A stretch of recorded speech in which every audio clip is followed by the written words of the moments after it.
Sometimes I catch myself lying to myself and not in the obvious ways. When I lie to myself, it's not usually big lies. Instead, I tend to lie to myself in the little I'm fine ways. Like when someone makes a small comment about one of your insecurities and that triggers a deep wound you learn to brush off because your reactions were overreacting or exaggerating or you're being too sensitive. The truth feels too heavy, so I dress it up, I push it down, and I tell myself a prettier story just to make it through the day. I tell myself that they didn't mean to hurt me or it's not that deep, but the weight really never leaves my body.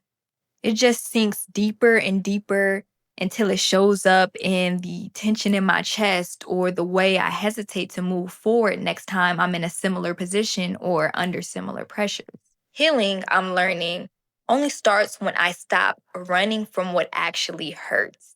That's the real secret to a soft life. Softness isn't about escaping pain. Softness is about meeting the hurt that lives within you and realizing that that's where the power within you lives. So many of us want a softer life, but deep down, we are still attached to survival. Me and perfectionism go together real bad. In other words, we are in a one sided relationship, and perfectionism has no idea that I exist. Sometimes I lay in bed thinking about all the ways that I strive to show up in business, at work, in my relationships. And then as I drift off into these daydreams, I see only the best versions of me existing in these spaces without guilt. I find myself holding back and keeping things on standby because I don't feel like I'm ready yet.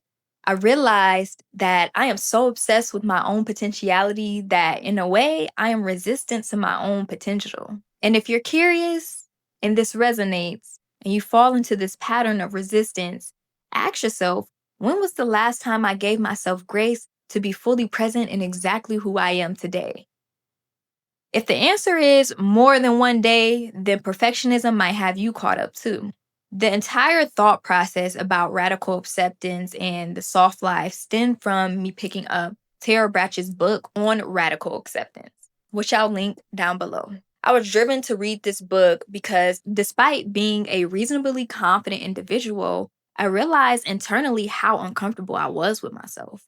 Her teachings on compassion and being present are shaping the way that I practice what we like to call the soft life.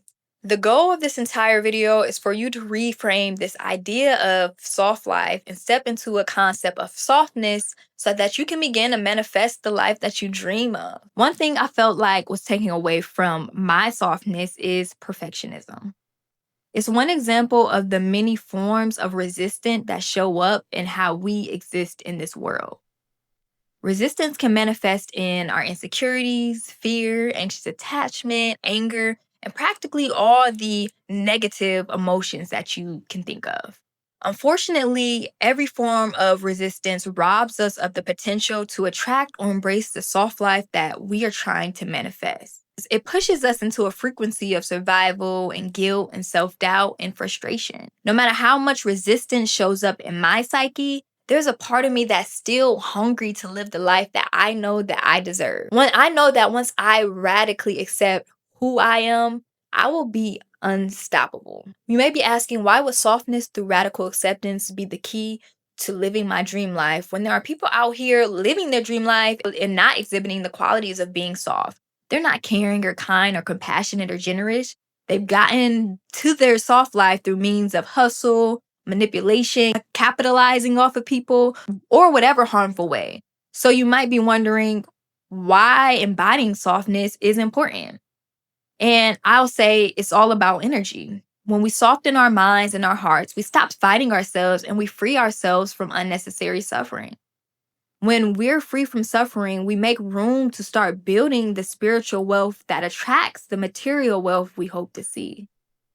That's the beginning of radical acceptance and this cultivation of a long-term soft life. So instead of pretending we don't feel what we feel and bypassing pain with a made-up story, we have to do the hard thing and meet our reality with compassion. Radical acceptance is not about giving up or letting people walk over you. It means that you surrender to the illusion that you have to be perfect before they are worthy of you to have. It's choosing to sit with the mess of who you are and saying, I allow myself to experience this. I'm here to tell you this is the hidden key to the soft life that you desire. Without healing, all of the aesthetics in the world will still leave you feeling restless and miserable. But when we practice radical acceptance and open ourselves up to this softness, the soft life stops being a patriarchal performance and then it transforms into this superpower. This power not only reshapes our personal healing, but it has the potential to rewrite how we, as women, as creators, as leaders, move through this world. And right now, I want to speak specifically to women of color because you need to hear this. Yes, your iron may be low. You may be low on vitamin D. You may need to get your workout schedule together, get your nutrition right. All of this may be true, but also you are likely suffering from energetic drain and not being replenished. As women of color, we've been conditioned to shoulder the weight of compassion for others. While at the same time, we've denied ourselves that same experience of grace, unconditional love, patience, kindness, and softness. This concept of radical acceptance is a key element of what I'm claiming as a soft power lifestyle.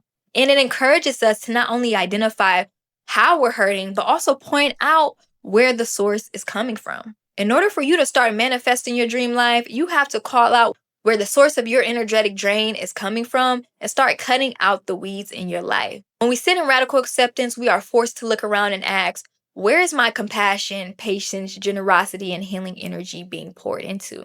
Then it puts us in this uncomfortable but revelating experience to evaluate if those same outlets are sources for the energy that we need. For example, if you are in a friendship where you're always the one to show up, you're always the one to call first, you're always the one to forgive or be patient or be understanding, you're constantly pouring this softness into their lives. But when you look at yourself in the mirror, you're not giving yourself the same compassion. You're not giving yourself the same softness or patience or consideration that you're giving other people. That's draining your energy. As women of color, we're carrying so much, and it's time for us to evaluate where our energy is going and put that precious energy back into ourselves. In this space of reflection, of calling back our power, we are held accountable for how we've been allowing others to drain from us. It also protects us from positions where we are constantly overproving, overstriving, and overperforming into these outlets that have never truly replenished us in the ways that we fueled them. Radical acceptance is not only a platform for peace and healing, but it's also a tool for women of color and especially creatives to protect ourselves from energetic drain in a world that takes. So at the same time, it brings us closer to living a softer life, the soft life that you are overdue for. I'm going to take a second to break up the fantasy that a lot of us put in our heads. Soft life doesn't mean you passively wait for good things to happen to you. If you want a soft life, you have to master soft power. A woman who learns soft power learns how to escape corporate capitalist oppression, and she lays the foundation for her own empire. Look around you. We live in a world where everyone has a personal brand, where our stories can be shared, unfiltered, and real.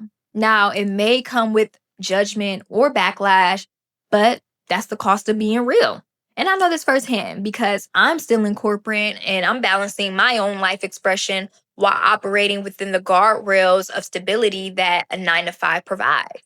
But I also know this: once I radically accept who I am, I will be unstoppable. My life philosophy and way of being, which I like to call keyism, is not just a concept. It's a vibration that can move through every medium of life, awakening people to their own soft power. I truly believe there is a movement of women, creatives, spiritualists, and visionaries just waiting to rise. If you are called to watch this video, this movement involves you. But it begins with healing. So you say you want a soft life. You want the wealth, the travel, the stability, the community, and the leisure. But here is the tea: none of it will hold you if you skip the inner work that makes those things feel good once they arrive.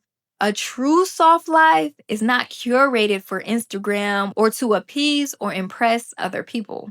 A soft life is built within those quiet moments where you choose to meet yourself with compassion and softness every single day. This is an everyday process. Soft life doesn't mean you collapse into being passive or walked over by other people. It's about expansion and opening yourself up to a whole new level of power. True softness frees you from overperforming and overproving and overstriving. So if you want the soft life you've been dreaming of, begin by mastering this soft power that you harness within yourself. Start your journey by radically accepting the fullness of who you already are. Because once you do that, the life you are chasing stops running from you and it meets you exactly where you are. Then all of a sudden, your reality is waking up to living that soft life you desire. Thank you so much for watching this video. I hope after watching this video, you feel more empowered to accept who you are and know that you are worthy of living a softer life. If you enjoyed this video, make sure you drop a comment on what a softer life looks like for you, because it's time for us to start defining what a soft life means for us.